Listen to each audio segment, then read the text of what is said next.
Hello students, welcome to MMG channel. ये चैनल जो है इस समय सिर्फ और सिर्फ काउंसलिंग पर ही फोकस्ड है। जोसा काउंसलिंग किस तरीके से की जाए कि कम रैंक पर भी अच्छा कॉलेज मिल जाए, अच्छी ब्रांच मिल जाए।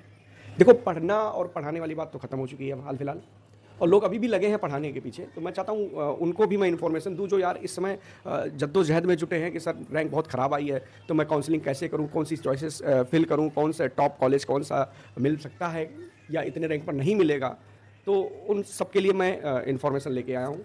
और एक ज़रूरी बात भी आप सुनते जाइएगा।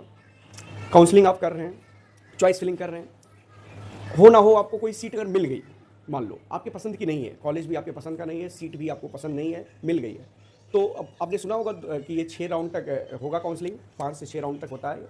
तो अगर आपको सीट मिल गई और आपने ये सोच लिया कहीं कि नहीं मैं सीट मिल गई है तो मैं अगले राउंड का इंतजार करता हूँ और देखता हूँ कि मुझे अगले राउंड में कुछ अच्छा कॉलेज मिल जाएगा, मैंने और चॉइस फिल की है, ठीक है। तो पहली बात तो ये कि जिस जिस राउंड पर आपको सीट मिल चुकी है, मतलब सॉरी, जिस नंबर का जिस नंबर की चॉइस आपको मिल चुकी है, उसके उसके ऊपर की चॉइस आपको अब नहीं मिलने वाली है। जो चॉइस मिलेगी नीचे वाली ही मिलेगी, ओके।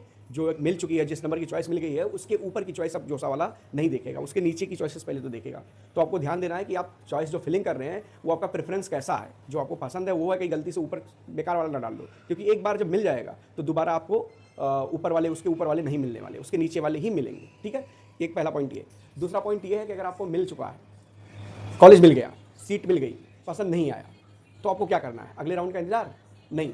अगले राउंड के इंतज़ार आप तब तक नहीं कर सकते जब तक आप उस चॉइस जो मिल गई है उसका सीट एक्सेप्टेंस फीस नहीं जमा कर देते। जब आप सीट एक्सेप्टेंस फीस जमा कर देते हो तब आपको फर्दर राउंड के लिए आप एलिजिबल होते हो। अगर आपने राउंड में मिल गया और आप सोचे कि नहीं मुझे मिल गया, अब अगले राउंड में दूसरा कुछ मिलेगा, तो पूरा डिस्क्वालीफाई कर दिया जाओगे, मतलब जोसा काउंसलिंग से ही बाहर हो जाओगे। फिर एक C7 राउंड होता है, शायद वहाँ पर आपको मौका मिलेगा। तो काउंसलिंग से बाहर अगर नहीं होना है तो आपको फ़ी जरूर पे करनी है, सीट पसंद हो, कॉलेज पसंद हो या ना हो। अगले राउंड के लिए आप एलिजिबल होते ही नहीं हो अगर आपने सीट एक्सेप्टेंस फीस नहीं दी तो, ठीक है। दूसरी बात, चॉइस फिलिंग ऐसे ही रैंडम नहीं किया जाता। कैसे किया जाता है? जैसे मान लो आपको IIT बॉम्बे जाना है, तो IIT बॉम्बे में CS चाहिए आपको, तो एक काम करें, पहले IIT बॉम्बे में या CS ब्रांच ही आपको चाहिए सारे IIT में, टॉप की IIT में। तो IIT बॉम्बे में आपने CS डाला, फिर IIT दिल्ली में आपने CS डाला, फिर IIT गुवाहाटी में आपने CS डाला, ऐसे करके टॉप कॉलेज जितने IITs के हैं सब में CS डाल दो, ठीक है। उसके बाद फिर दूसरी चॉइस आपकी होगी, मान लो इस समय तो मैथमेटिक्स एंड कंप्यूटिंग करके एक ब्रांच है, बहुत तगड़ा ब्रांच है ये। इसमें कोडिंग जो सीखना चाह रहा हो, कोडिंग के पीछे जो एल्गोरिदम लगती है वो क्या होती है, अगर उसको भी सीखना चाह रहा है व्यक्ति कोडिंग के साथ साथ, तो ये मैथमेटिक्स एंड कंप्यूटिंग जरूर ले, बढ़िया ब्रांच है ये। तो CS के बाद ये दूसरा मैं रिकमेंड करता हूँ, बाकी आप समझ लीजिए। तो आप ये दूसरा वाला सारे ऐसे टॉप के इसमें डाल देंगे, या CS ही चाहिए तो NIT के भी IITs के में डाल दिया, फिर NITs में सारे डाल दें। तो मैं तो कहता हूँ CS NIT से ज़्यादा अच्छा है कि आप IIT से कंप्यूटिंग और मैथमेटिक्स इन कंप्यूटिंग कर लें, या आप इलेक्ट्रिकल ले लें, मैकेनिकल ले लें। IIT का टैग ही अलग है यार, ठीक है। तो ये नहीं कि आपको CS ही चाहिए तो आप NIT में चले जाओ, भाई मैं मना कर दूंगा, ठीक है। IIT का टैग अलग है। तो IIT अगर आपका हो रहा है, आपकी बढ़िया रैंक आई है, तो IIT से ही मतलब चीज़ें को करें, ठीक है। भले ही CS ना हो तो मैकेनिकल इंजीनियरिंग हो या इलेक्ट्रिकल हो, प्रोडक्शन एंड इंडस्ट्रियल इंजीनियरिंग हो, बहुत सारी मतलब हैं इसमें। और उसमें सबसे CS के बाद सबसे बेस्ट हो मैथमेटिक्स एंड कंप्यूटिंग है, ठीक है। तो ऐसे टॉप कॉलेज, टॉप IITs सब भरते हुए चले जाएँ। फिर NITs की बारी आएगी तो उसके टॉप CS सारे NITs में CS डाल दो, टॉप NITs में। फिर अगला इलेक्ट्रिकल इंजीनियरिंग डाल दो वहीं टॉप NITs में।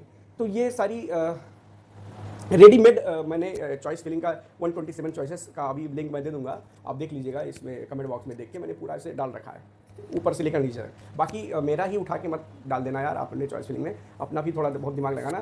कई फेज में मैंने डाला, फेज 6 में तो मैंने माइनिंग भी डाल लगा, मेटलर्जी भी डाल रखा है IIT बॉम्बे में। तो IIT बॉम्बे में मेटलर्जी है, माइनिंग और किसी IIT में, तो वो आपको अगर पसंद नहीं है तो अपने हिसाब से फेज 6 को थोड़ा सफल कर लेना, आगे पीछे कर लेना। लेकिन अगर एक आइडिया आपको चाहिए तो मैं लिंक प्रोवाइड कर रहा हूँ इस वीडियो में, देखना, डिस्क्रिप्शन में जाके देखना या कमेंट बॉक्स में देखना, लिंक आपको कहीं ना कहीं मिल जाएगा, ठीक है।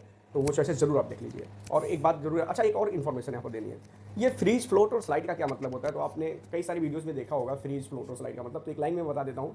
फ्रीज का मतलब आपको कॉलेज पसंद है और ब्रांच भी पसंद है तो फ्रीज कर दीजिए, ठीक है। कॉलेज पसंद है, ब्रांच नहीं पसंद तो स्लाइड का ऑप्शन करिए। और अगर कॉलेज और ब्रांच दोनों नहीं पसंद है तो फ्लोट का ऑप्शन करिए। फ्लोट से क्या होगा, किसी दूसरे कॉलेज में मिलेगा, दूसरी ब्रांच मिलेगी, ऐसा करके, ठीक है। तो फ्रीज, फ्लोट और स्लाइड का मतलब आप एक ही लाइन में आप समझ गए होंगे। तो बस मैं आपके साथ जुड़ा हूँ यार, आपको काउंसलिंग तक मैं आपके साथ रहूँगा। कोई भी क्वेरी हो, कोई भी प्रॉब्लम हो तो मुझे ज़रूर मैसेज करें, कमेंट बॉक्स में करें, कमेंट करें। मेरा नंबर भी होगा आपके पास, उसमें डिस्क्रिप्शन में जाकर देखिएगा, अबाउट चैनल के अबाउट में देखिएगा तो वहाँ पर नंबर मिल जाएगा। ज़रूर आप मुझे कॉल करें और मुझसे संपर्क करें कि कैसे काउंसलिंग होगी सर, कैसे कम रैंक पर बढ़िया कॉलेज कैसे मिल जाएगा, ठीक है। तो मेरे साथ जुड़े रहें, इस तरह की जानकारी के लिए चैनल को लाइक कर ले, शेयर करें और सब्सक्राइब भी करें। लोगों को बोले सब्सक्राइब करने को, ठीक है। वैसे करो या ना करो यार, मेरे साथ जरूर जुड़ना अगर आपको बेहतर कॉलेज चाहिए तो, कहीं उटपटांग मत भर देना, ठीक है। ओके, मिलते हैं नेक्स्ट वीडियो में, बाय बाय।